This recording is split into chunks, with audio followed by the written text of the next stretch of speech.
Donald Trump lost the presidential election in 2020. The American people voted him out of office. It was not because of a rigged system. It was not because of voter fraud. Don't believe me? Hear what his former Attorney General had to say about it. I warn those who watching that this contains strong language.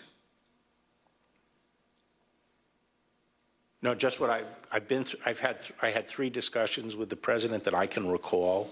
One was on November 23rd, one was on December 1st, and one was on December 14th. And I've been through sort of the give and take of those discussions. And in that context, I made it clear I did not agree with the idea of saying the election was stolen and putting out this stuff, which I told the president was bullshit.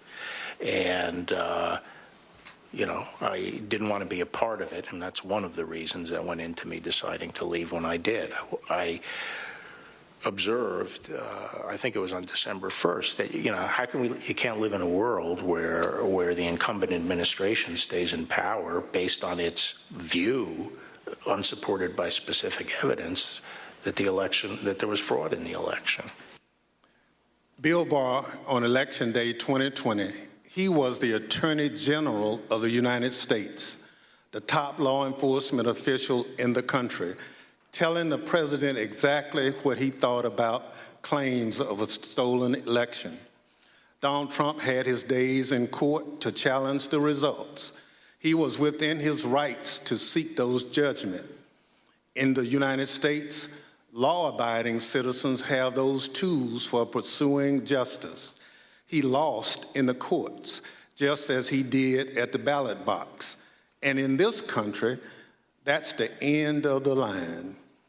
But for Donald Trump, that was only the beginning of what became a sprawling, multi-step conspiracy aimed at overturning the presidential election, aimed at throwing out the votes of millions of Americans, your votes, your voice in our democracy, and replacing the will of the American people with his will to remain in power after his term ended.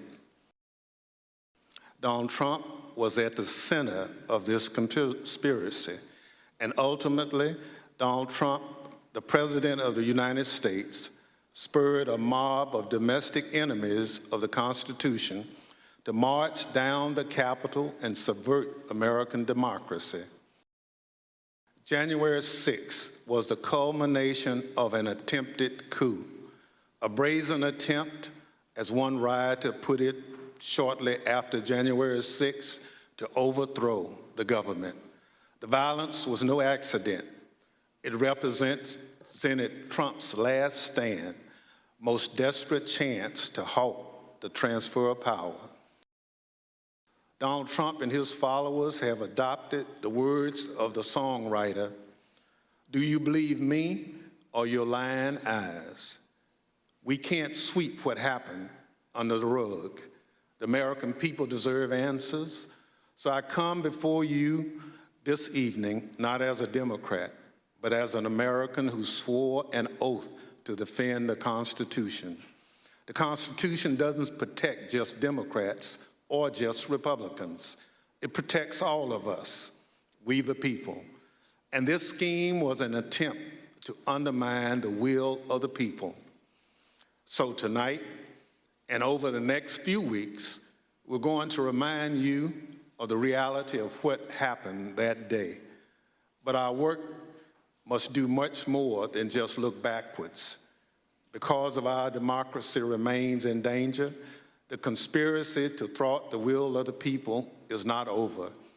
There are those in this audience who thirst for power but have no love or respect for what makes America great: devotion to the Constitution.